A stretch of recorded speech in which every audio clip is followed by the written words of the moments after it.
Eran las 3:47 p.m. del 18 de julio de 1944. El comandante de Panzer alemán, Hans Schulze, observaba a través del periscopio de su Tiger cómo 12 de las máquinas más temidas de la Wehrmacht avanzaban sobre las tierras de labranza francesas cerca de Caen.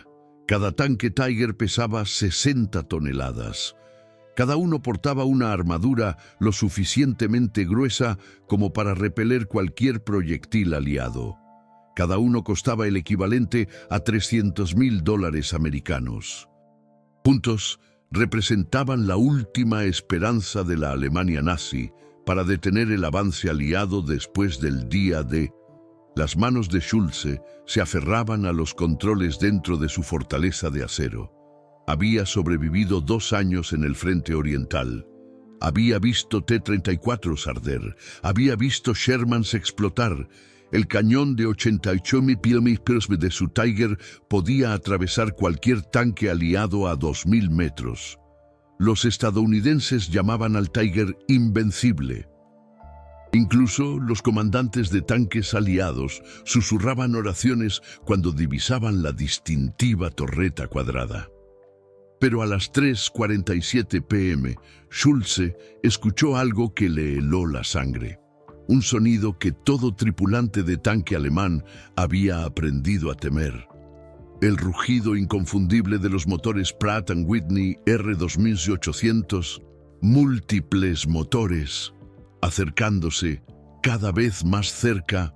4 P-47 Thunderbolts aparecieron sobre la línea de árboles a 8.000 pies. Cada uno llevaba algo nuevo. Algo que la inteligencia alemana había intentado comprender desesperadamente durante meses. 8 cohetes HEBR, cohetes de aeronaves de alta velocidad.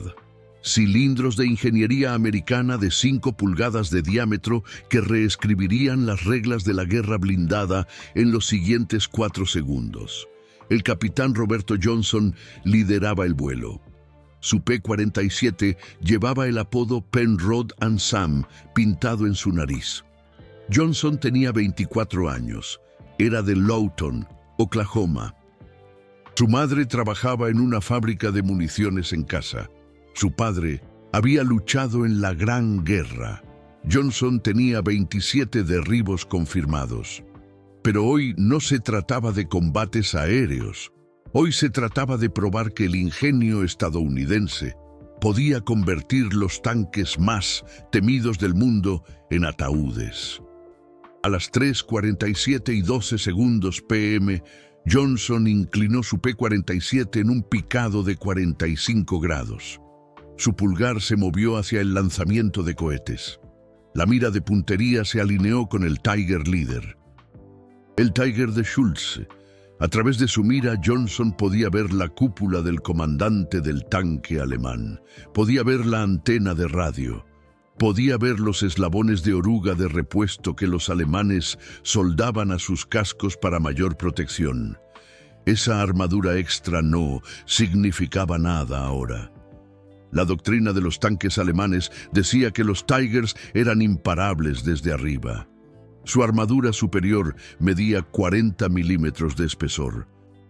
Los informes de la Luftwaffe decían que los cohetes estadounidenses eran imprecisos. Los comandantes alemanes les dijeron a sus tripulaciones de tanques que el ataque aéreo era una molestia, no una amenaza. Cada suposición estaba a punto de morir con la tripulación de Schulze. Johnson disparó a las 3:47:14. El primer cohete HBR salió de su riel de lanzamiento a 1.150 pies por segundo. La ojiva de 5 pulgadas contenía 7.2 libras de explosivo Composition B. Los ingenieros estadounidenses en la estación de pruebas de artillería naval en California habían pasado 3 años perfeccionando la carga hueca. Estudiaron la armadura de los tanques alemanes capturados en el norte de África. Probaron ángulos de penetración, calcularon la fuerza explosiva exacta necesaria para atravesar 40 milímetros de acero Krupp a velocidad terminal. Pero esos ingenieros nunca le contaron a Johnson sus cálculos clasificados. Simplemente le dieron 8 cohetes y una instrucción simple: apuntar a la cubierta del motor.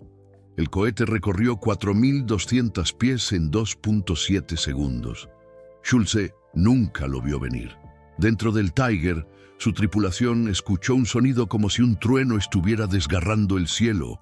El HEVAR penetró la cubierta del motor a las 3:47 y 17 segundos.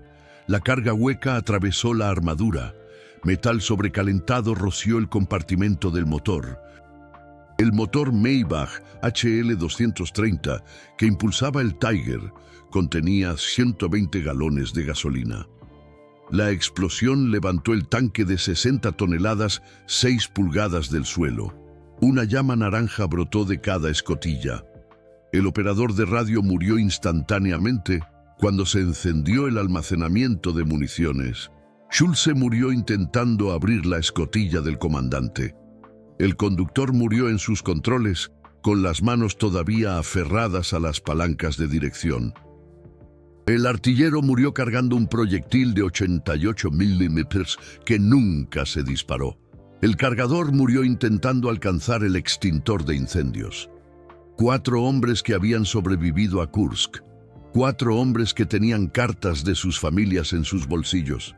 4 hombres que creían que su Tiger los hacía invencibles, muertos en 1.8 segundos desde el impacto del cohete hasta la explosión final. Pero los compañeros de ala de Johnson ya estaban en picado.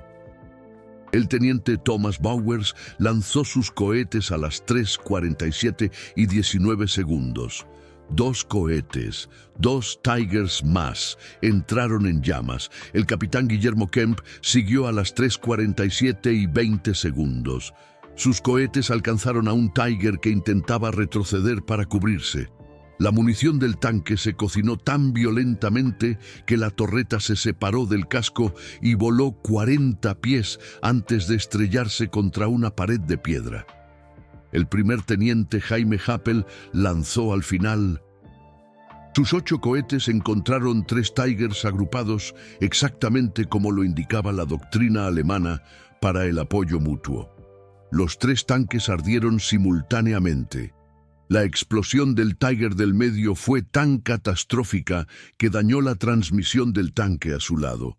Tiempo total transcurrido desde el primer cohete de Johnson hasta el último de Happel, 4.2 segundos.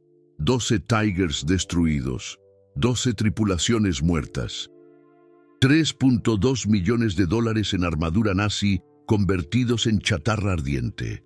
El precio: 32 cohetes americanos, cada uno con un costo de $180. Gasto total americano: $5.760. Los alemanes gastaron $3.200.000 y obtuvieron 12 restos humeantes. Los estadounidenses gastaron $5.760 y cambiaron el curso de la batalla de Normandía. Eso no es solo superioridad militar. Es el ingenio industrial estadounidense haciendo que la inversión militar nazi no valga nada con solo presionar un botón. Pero esto es lo que la inteligencia alemana nunca entendió, hasta que los documentos capturados lo revelaron después de la guerra. El HEVAR no era solo un cohete más grande. Los ingenieros estadounidenses habían resuelto un problema que había plagado a los cohetes no guiados desde la Primera Guerra Mundial: la precisión.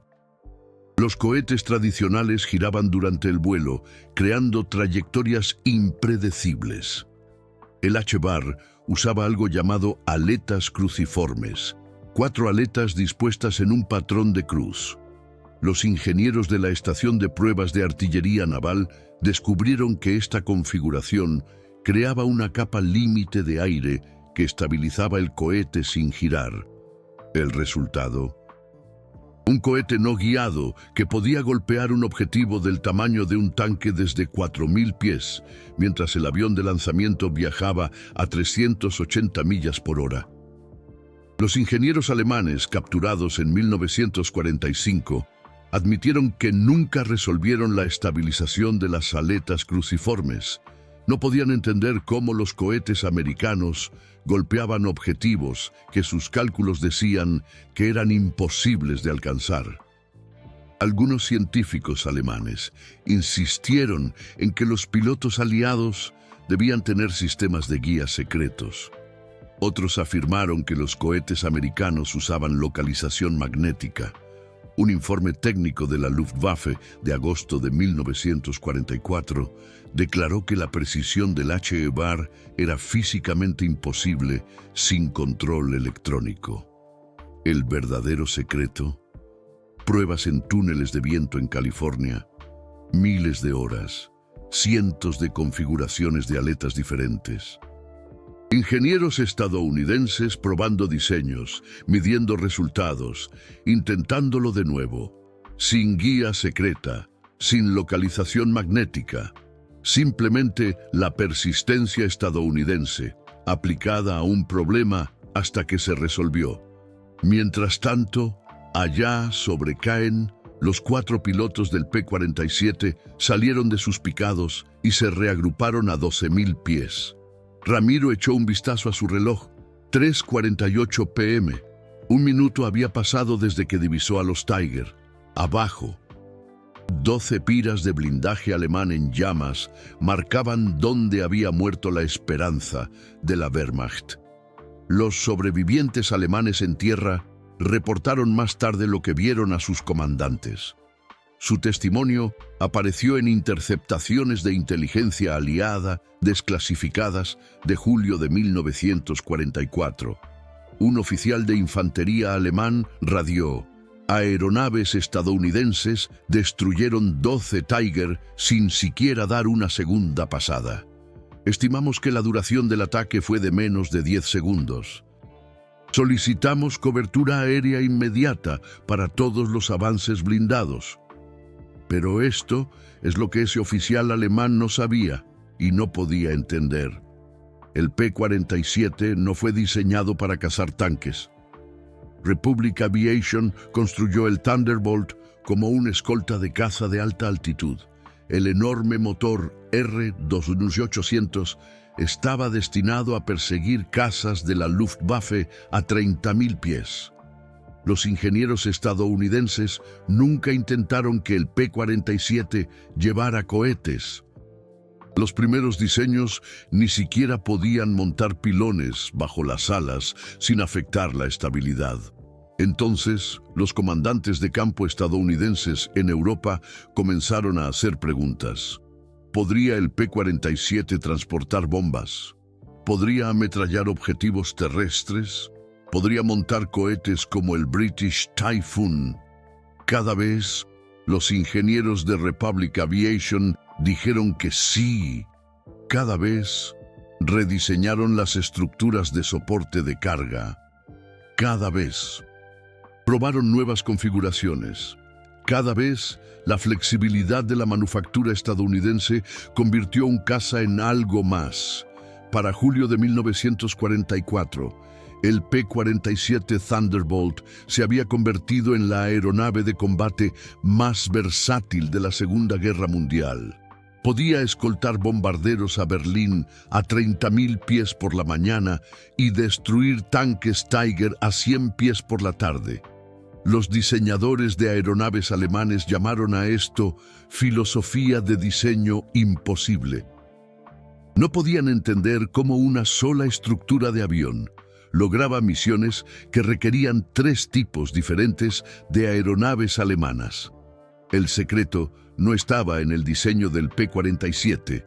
El secreto estaba en la filosofía de manufactura estadounidense detrás de él. Las aeronaves alemanas provenían de oficinas de diseño que dictaban especificaciones. Las aeronaves estadounidenses provenían de pilotos que informaban problemas e ingenieros que los solucionaban. La capacidad de cohetes del P-47 existió porque un controlador terrestre estadounidense en Italia preguntó si los P-47 podían llevar cohetes y Republic Aviation dijo: «Denos 3 semanas».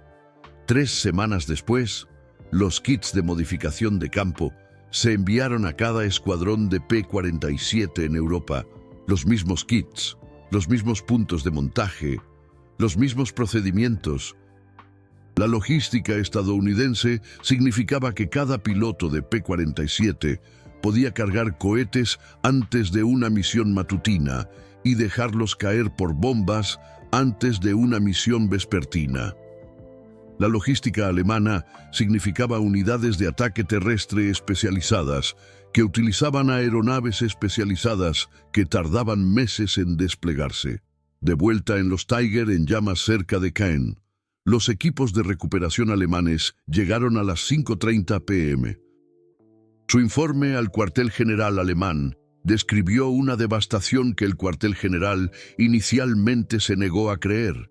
Los 12 Tiger, pérdidas totales, las 12 tripulaciones, muertas, ninguna aeronave estadounidense derribada, ninguna baja estadounidense, duración del ataque estimada en menos de 10 segundos.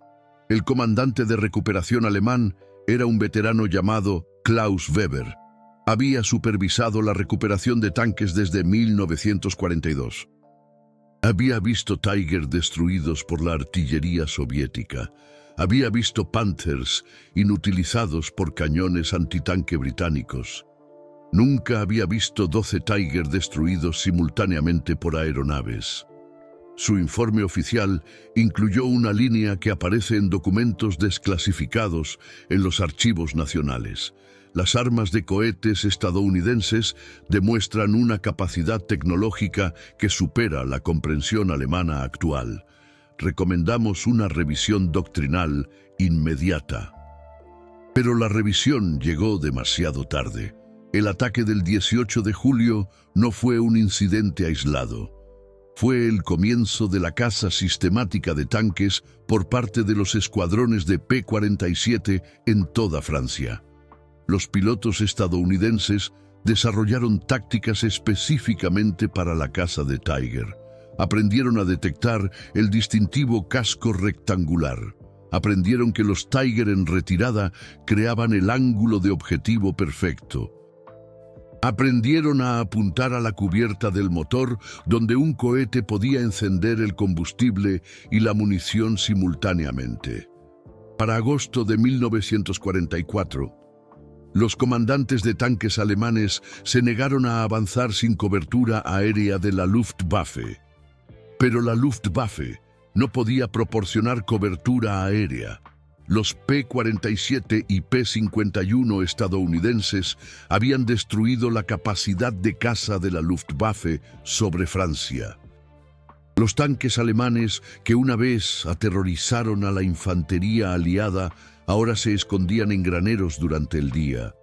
Las divisiones Panzer, que una vez avanzaron 40 millas por día, ahora se movían de noche y rezaban para que las nubes los ocultaran al amanecer.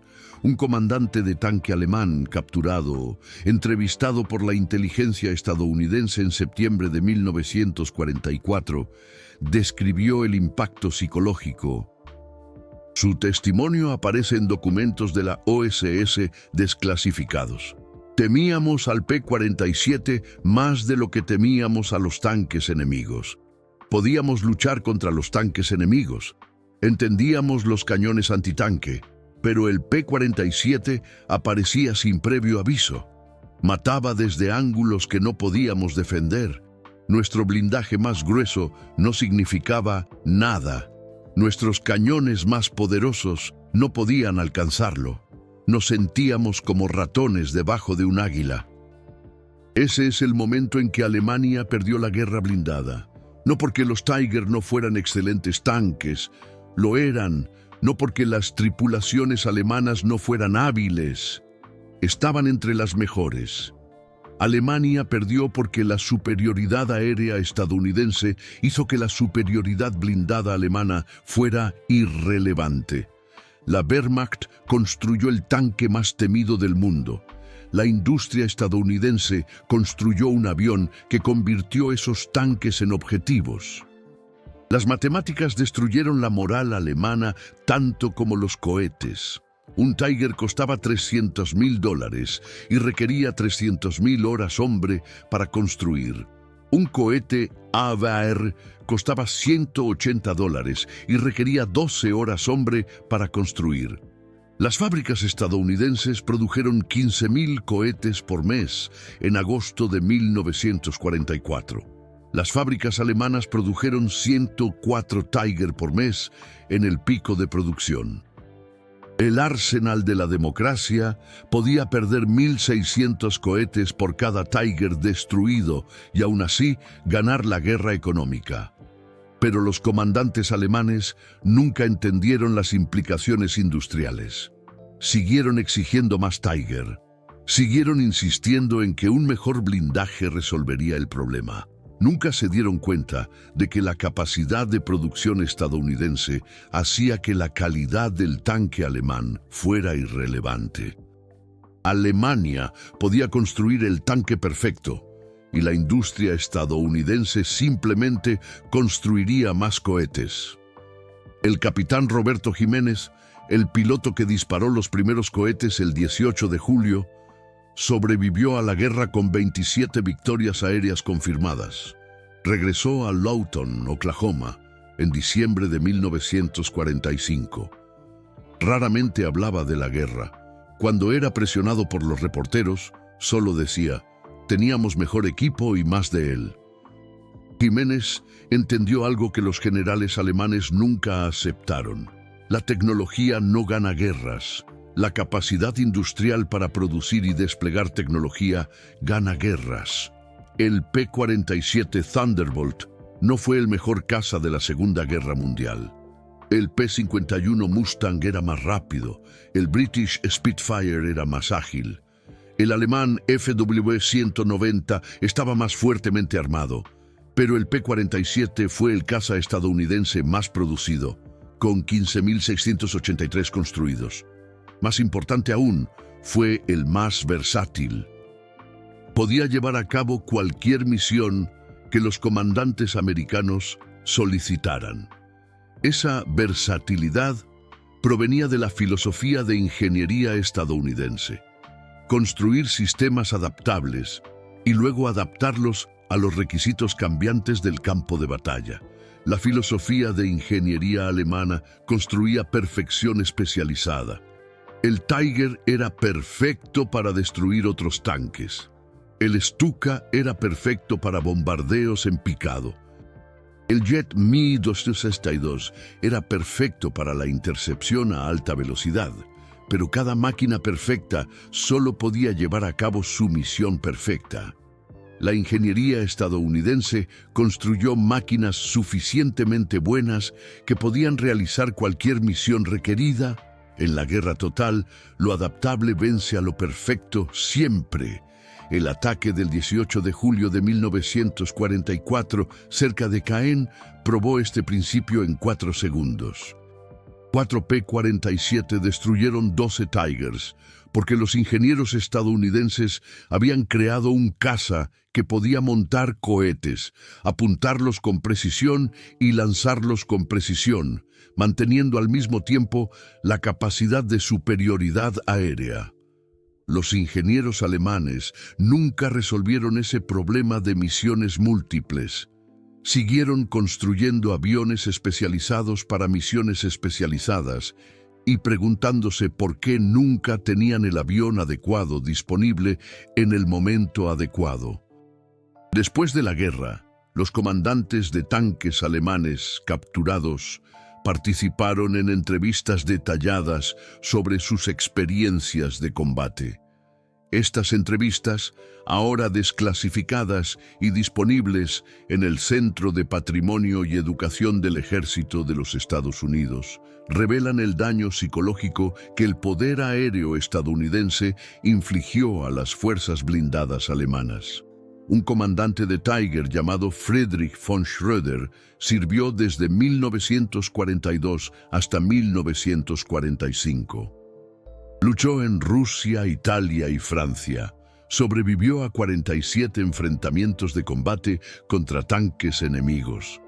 Fue entrevistado en 1947 mientras estaba encarcelado en Gran Bretaña. Su testimonio describió el momento en que las tripulaciones de los tanques alemanes se dieron cuenta de que habían perdido la guerra. Podíamos aceptar pérdidas por tanques enemigos. Entendíamos ese combate. Podíamos maniobrar. Podíamos usar el terreno. Podíamos emplear nuestros cañones superiores. Pero los aviones estadounidenses hicieron que todas nuestras ventajas no significaran nada. Atacaban desde ángulos que no podíamos defender. Golpeaban antes de que supiéramos que estaban presentes. Nuestro tanque más poderoso se convirtió en una trampa mortal cuando aparecían los aviones estadounidenses. Para agosto de 1944, las tripulaciones experimentadas se negaban a avanzar durante el día. Sabíamos que el movimiento significaba la muerte desde arriba. Sabíamos que nuestra armadura no podía protegernos. Sabíamos que Alemania había perdido el cielo y por lo tanto había perdido la guerra. Ese testimonio reveló algo que los comandantes estadounidenses entendieron, pero los comandantes alemanes nunca aceptaron. La superioridad aérea no se trataba solo de derribar aviones enemigos. La superioridad aérea significaba controlar el campo de batalla tridimensionalmente. Los tanques alemanes podían dominar el combate terrestre, pero los aviones estadounidenses dominaban el espacio sobre el combate terrestre. El control de ese espacio hizo inevitable el control del suelo. Los ataques con cohetes P-47 encarnaron esta dominación tridimensional. Los tanques alemanes no podían contraatacar a los aviones que se lanzaban en picado a 640 kilómetros por hora desde 2.400 metros. Los cañones antiaéreos alemanes no podían rastrear objetivos que se movían tan rápido a esa altitud. Los cazas alemanes no podían proporcionar cobertura, porque los cazas estadounidenses ya habían destruido la capacidad de los cazas alemanes. Cada elemento de la doctrina de armas combinadas alemana falló simultáneamente porque los estadounidenses controlaban el aire. Pero controlar el aire no era suficiente. Las fuerzas estadounidenses necesitaban armas para explotar ese control. El cohete H-Bar era esa arma. Transformó la superioridad aérea en dominio terrestre, hizo que cada tanque alemán fuera un objetivo potencial, independientemente del grosor de la armadura. Obligó a los comandantes alemanes a elegir entre el movimiento, que significaba la muerte desde arriba, o el ocultamiento, que significaba la parálisis operativa. Las fuerzas alemanas eligieron el ocultamiento. Las divisiones Panzer, que una vez encabezaron las ofensivas alemanas, pasaron el último año de la guerra escondidas en los bosques. Los comandantes de tanques que una vez lideraron los avances blindados se negaron a avanzar sin cobertura de nubes. El cambio psicológico de agresor a víctima ocurrió porque el ingenio estadounidense hizo que la armadura alemana quedara obsoleta en 4 segundos el 18 de julio de 1944. ¿Tu abuelo pudo haber estado allí? Miles de soldados estadounidenses avanzaron detrás de la cobertura aérea que proporcionaban los P-47. Pasaron junto a tanques alemanes en llamas. Vieron de primera mano lo que la tecnología estadounidense podía lograr. Entendieron que el poder industrial estadounidense no se trataba solo de cantidad, se trataba de ingenio aplicado más rápido de lo que el enemigo podía adaptarse. Se trataba de ingenieros en California resolviendo problemas que protegían a los soldados en Francia. Se trataba de la América profunda construyendo armas que derrotaron al mejor equipo de la Wehrmacht. Esto no era solo tecnología. Esto era la democracia estadounidense fabricando la victoria. Republic Aviation empleó a 23,000 trabajadores en su fábrica de Farmingdale, Nueva York, Construyeron P-47 en líneas de montaje que Henry Ford fue pionero. Utilizaron técnicas de producción en masa que la fabricación alemana basada en artesanos no podía igualar. Produjeron cazas más rápido de lo que Alemania podía producir pilotos para combatirlos. La estación de pruebas de artillería naval en California empleó a 2.400 ingenieros y técnicos. Diseñaron armas utilizando túneles de viento y campos de pruebas que Alemania no podía permitirse construir. Iteraron diseños semanalmente, mientras que las oficinas alemanas tardaban meses. Resolvieron problemas mediante pruebas, mientras que los ingenieros alemanes resolvieron problemas mediante la teoría. El empirismo estadounidense venció a la teoría alemana, porque al empirismo no le importan las soluciones elegantes, solo las soluciones que funcionan. La combinación de la producción en masa de Republic Aviation y la iteración rápida de la estación de pruebas de artillería naval creó el sistema que destruyó 12 Tigers en 4 segundos. No la incompetencia alemana, no la falta de coraje alemana, no la tecnología inferior alemana. La superioridad industrial estadounidense hizo que la excelencia alemana fuera irrelevante. Los documentos alemanes capturados después de la guerra revelan el impacto psicológico que esta realización tuvo en el liderazgo de la Wehrmacht. Un informe del Grupo Panzer Oeste, fechado el 3 de agosto de 1944, 2 semanas después del ataque del 18 de julio, declaró: la superioridad aérea táctica estadounidense ha hecho que las operaciones blindadas sean insostenibles durante las horas del día. Se recomienda la suspensión de las operaciones blindadas ofensivas hasta que se logre la paridad aérea. La paridad aérea nunca se logró. La producción de aviones estadounidenses en 1944 alcanzó los 96.318 aviones. La producción alemana alcanzó los 39.807, incluso si cada avión alemán hubiera sido un caza, lo cual no lo eran. Alemania no podía igualar los números estadounidenses. Incluso si cada caza alemán hubiera sido superior, lo cual no todos eran superiores. Los pilotos alemanes no podían superar una desventaja numérica de 2-1, mientras también luchaban contra las fuerzas aéreas británicas y soviéticas. Las matemáticas de la guerra industrial destruyeron las esperanzas alemanas antes de que se lanzara el primer cohete el 18 de julio. Pero los comandantes alemanes siguieron luchando porque nunca entendieron las matemáticas. Creían en la superioridad técnica alemana. Creían que mejores tanques y mejores aviones eventualmente triunfarían.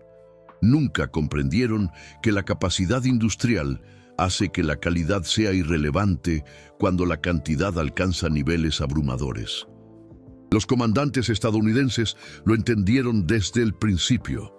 El general Dwight Eisenhower llamó al P-47 el caballo de batalla que ganó la guerra terrestre en Europa. No el P-51, no el B-17, el P-47, porque el P-47 combinaba suficiente calidad con una cantidad abrumadora para hacer inútil la resistencia alemana. Porque Republic Aviation los construía más rápido de lo que Alemania podía destruirlos. Porque la logística estadounidense podía entregarlos en cualquier lugar donde lucharan las fuerzas estadounidenses. Porque los equipos de mantenimiento estadounidenses podían repararlos con piezas de repuesto que llegaban en días en lugar de meses.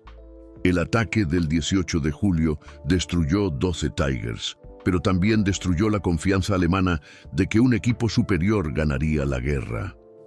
Demostró que el ingenio estadounidense podía superar la excelencia técnica alemana mediante la producción en masa de armas suficientemente buenas, desplegadas por equipos adecuadamente entrenados y respaldadas por una logística abrumadora.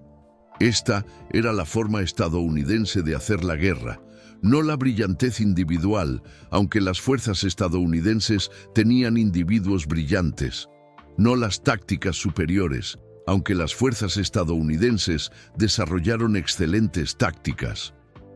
La forma estadounidense de hacer la guerra era la aplicación sistemática de la superioridad industrial hasta que la resistencia enemiga se derrumbaba bajo el peso de la producción estadounidense. Los ataques con cohetes del P-47 simbolizaban este enfoque. Buen avión, buenos cohetes, buenos pilotos, buena logística, combinados en un sistema que hacía irrelevante la excelencia alemana. El capitán Johnson entendió esto mejor que la mayoría.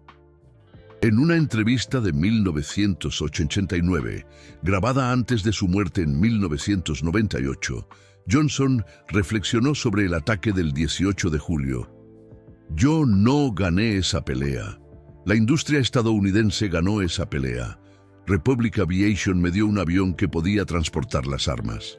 La estación de pruebas de artillería naval me dio cohetes que podían destruir tanques. El entrenamiento estadounidense me dio las habilidades para lanzar esos cohetes. La logística estadounidense me dio el combustible y la munición para volar esa misión. Yo solo presioné el botón. Estados Unidos presionó el botón a través de mí. Esa humildad caracterizaba a la gran generación. Entendieron que eran parte de algo más grande que el heroísmo individual. Eran instrumentos de la democracia industrial estadounidense aplicada a la guerra total. Eran la prueba de que las sociedades libres podían superar en producción, en innovación y, en última instancia, en combate al militarismo totalitario. Los 12 Tigers en llamas cerca de Caen, el 18 de julio de 1944, representaron la culminación de este poder democrático industrial.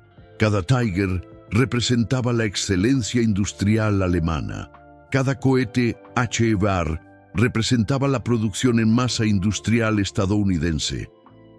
La batalla de 4 segundos entre ellos demostró que la producción en masa de armas adecuadas supera la producción a pequeña escala de armas excelentes en la guerra industrial.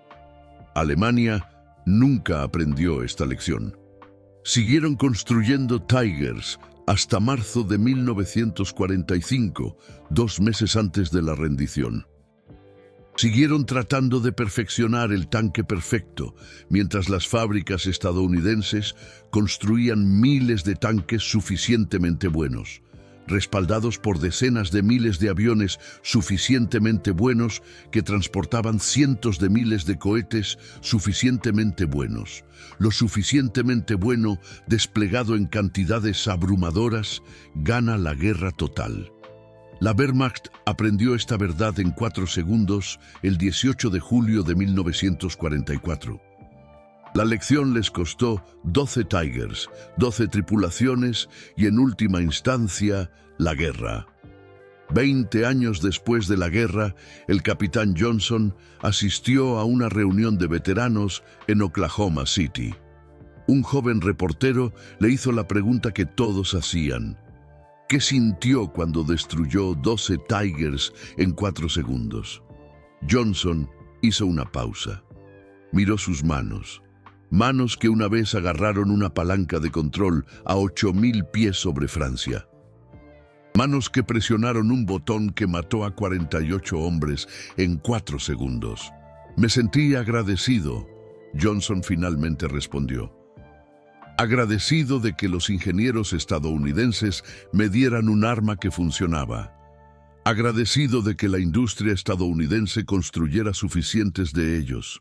Agradecido de que regresé a casa y esos muchachos de Farmingdale que construyeron mi avión me dieran esa oportunidad. Maté a 48 hombres ese día. Pero si no lo hubiera hecho, ¿cuántos muchachos estadounidenses habrían matado esos Tigers? Eso no es heroísmo, eso es aritmética. Aritmética fría envuelta en gratitud. Esa aritmética resonó en cada estadounidense que sirvió. El primer teniente James Happel, quien disparó los últimos cohetes en el ataque de 4 segundos, Regresó a su granja familiar en Pensilvania después de la guerra. Nunca habló sobre sus 8 tanques destruidos confirmados. Su hijo descubrió su historial de guerra solo después de que Happel muriera en 1987. Entre los papeles de su padre, el hijo encontró una carta que Happel había escrito, pero nunca enviado a Republic Aviation en 1946. La carta decía: volé 53 misiones de combate en su P-47. Fui alcanzado por la Flak 7 veces. Su avión me trajo a casa cada vez. Destruí 8 tanques alemanes y dañé incontables otros. Pero lo más importante que hizo su avión fue traerme a casa con mi familia. Gracias por construirlo lo suficientemente fuerte como para salvar mi vida. Gracias por darme la oportunidad de ser padre. Esa carta, ahora conservada en el Museo Nacional del Aire y el Espacio Smithsonian, captura algo que las estadísticas nunca muestran. El P-47 no era solo un sistema de armas, era una póliza de seguro de vida. Su construcción robusta salvó a cientos de pilotos estadounidenses que sufrieron daños que habrían destruido aviones más ligeros.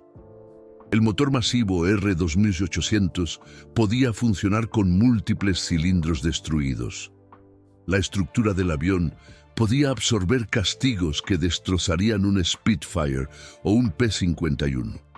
Los pilotos alemanes que sobrevivieron a la guerra hablaron con asombro sobre la capacidad del P-47 para absorber daños. Hans Joachim Marseille, uno de los principales ases de la Luftwaffe, fue citado en una entrevista de 1957 diciendo: «Podíamos disparar a un P-47 en pedazos y seguiría volando. Veríamos pedazos caer, veríamos humo, veríamos llamas. Y aún así, el piloto estadounidense llegaría a casa. Era desmoralizante anotar lo que sabíamos que eran golpes mortales, solo para ver al P-47 desaparecer entre las nubes y escapar». Esa durabilidad provino de la filosofía de ingeniería estadounidense. Los cazas alemanes fueron construidos ligeros para maximizar el rendimiento. Los cazas estadounidenses fueron construidos fuertes para maximizar la capacidad de supervivencia. La doctrina alemana esperaba que la habilidad del piloto evitara los golpes. La doctrina estadounidense esperaba los golpes y diseñó aviones para sobrevivir a ellos. En una guerra de desgaste, la filosofía estadounidense ganó, porque los pilotos muertos no pueden ganar experiencia.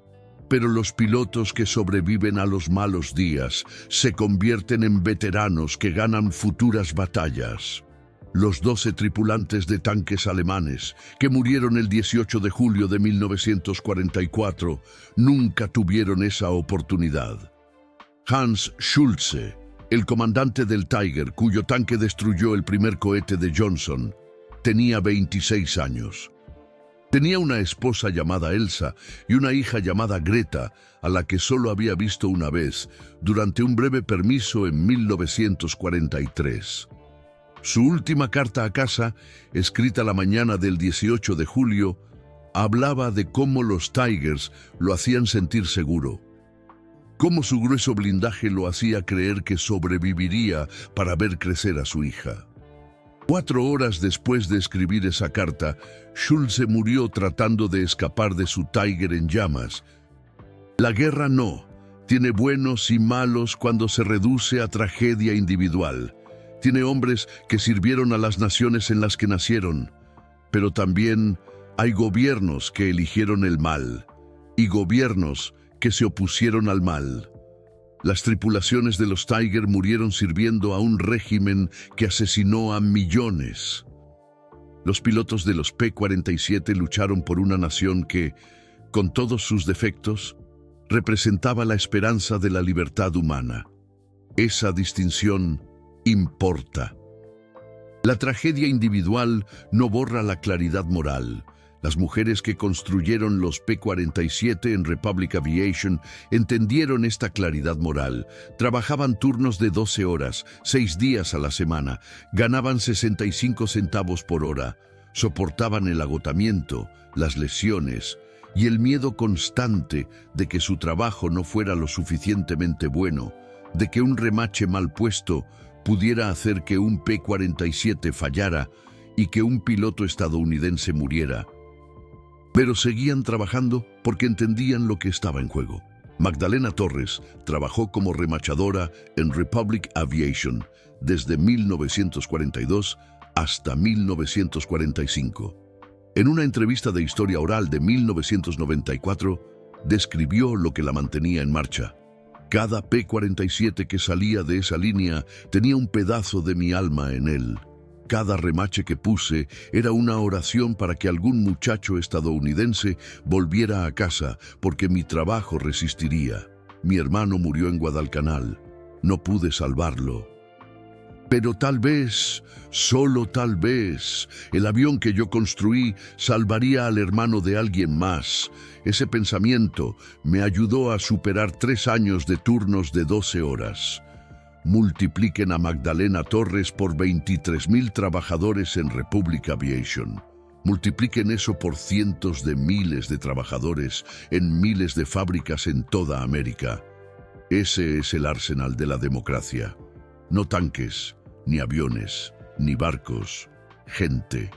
Gente que sacrificó la comodidad, la seguridad y el tiempo con sus familias para construir las armas que ganaron la guerra. Los 12 Tiger destruidos el 18 de julio de 1944 representaron $3.2 millones y 900,000 horas hombre de esfuerzo industrial alemán. Pero también representaron algo más precioso: los 48 miembros de la tripulación que murieron dentro de ellos.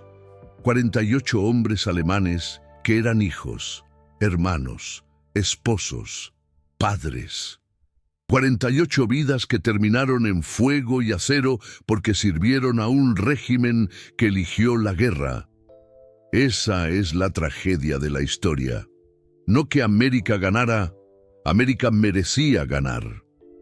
La tragedia es que esos 48 alemanes sirvieron a un gobierno que hizo inevitables sus muertes al iniciar una guerra que Alemania nunca podría ganar contra la capacidad industrial estadounidense. El coraje de la Wehrmacht no pudo superar la estupidez estratégica alemana. La excelencia del Tiger no pudo superar las matemáticas de luchar contra América, Gran Bretaña y la Unión Soviética simultáneamente. Los 4 pilotos del P-47 entendieron esto mejor que sus enemigos alemanes. Sabían que la guerra estaba ganada antes de que se lanzara ese primer cohete. Sabían que la industria estadounidense ya había producido más armas de las que Alemania podía destruir. Sabían que cada día que la guerra continuaba, las fábricas estadounidenses construían más P-47, más cohetes, más de todo, mientras que las fábricas alemanas se derrumbaban bajo el bombardeo aliado. Ese conocimiento no hizo que matar fuera más fácil, pero hizo que matar fuera significativo.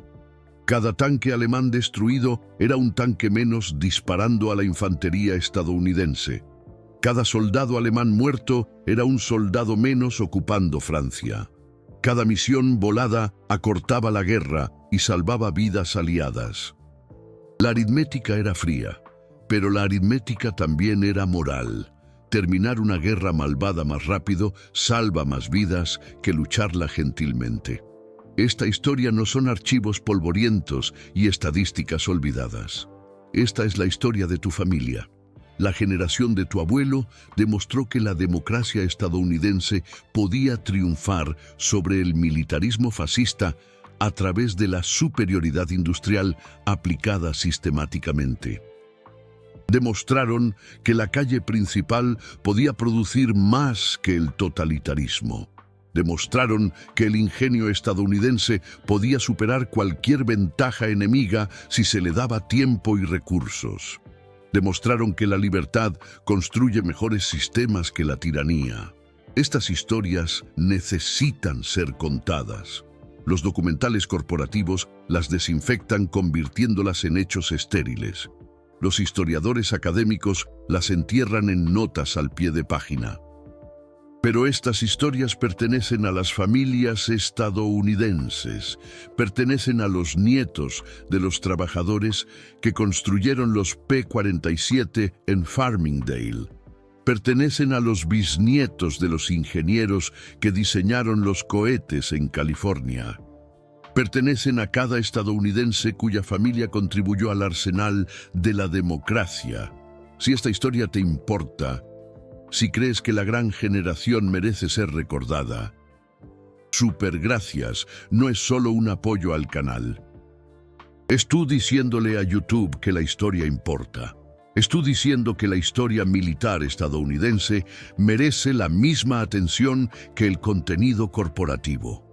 Es tú preservando la memoria de lo que la democracia industrial estadounidense logró cuando la civilización necesitaba ser salvada. No solo estás apoyando un canal, estás manteniendo la fe con la generación que salvó al mundo. Estás honrando a los trabajadores que construyeron armas. Estás respetando a los ingenieros que las diseñaron. Estás recordando a los pilotos que las entregaron. Eres parte de la preservación de lo que lograron. Estos 12 Tiger ardieron durante 4 segundos el 18 de julio de 1944, pero lo que representaron ardió para siempre. Representaron el momento en que la superioridad blindada alemana murió bajo la superioridad aérea estadounidense. Representaron el fin de la capacidad ofensiva alemana en Francia. Representaron el poder industrial estadounidense, haciendo obsoleta la excelencia tecnológica nazi. 4 pilotos de P-47 de Oklahoma, Michigan, Pensilvania y Texas destruyeron el símbolo del poderío blindado alemán en el tiempo que lleva a respirar 2 veces. Eso no es solo historia militar. Esa es la historia de cómo la democracia estadounidense se arma cuando se ve amenazada. Esa es la historia de cómo la gente libre supera a la tiranía. Esa es tu historia. Esa es la historia de tu abuelo. Esa es la historia que preservamos juntos. Recuerda lo que dijo el capitán Johnson. Yo solo apreté el botón. América apretó el botón a través de mí. Cada estadounidense que contribuyó al arsenal de la democracia apretó ese botón. Cada trabajador que construyó P-47, cada ingeniero que diseñó cohetes, cada piloto que voló misiones, cada familia que compró bonos de guerra, cada huerto de la victoria plantado, cada mujer que remachó acero. Todos ellos apretaron ese botón juntos en 4 segundos el 18 de julio de 1944. Tu libertad existe porque ellos lo apretaron. Tu mundo existe porque ellos construyeron las armas que derrotaron al fascismo. Tu vida existe porque la democracia industrial estadounidense demostró ser superior al militarismo nazi. 4 segundos. 12 Tiger. Legado infinito. Nunca olvides quién pagó este precio. Nunca olvides quién construyó estas armas. Nunca olvides que la victoria estadounidense provino de las fábricas de la calle principal y de la ingeniería de los pueblos pequeños y del sacrificio familiar multiplicado a través de millones hasta que abrumó la tiranía. Esta es la generación que salvó al mundo. Esta es la generación que demostró que la democracia funciona cuando es probada por el fuego. Esta es tu generación, tu familia, tu historia. Equipo P-47 Thunderbolt o equipo P-51 Mustang. Comenta abajo qué caza estadounidense fue el verdadero matatanques de la Segunda Guerra Mundial.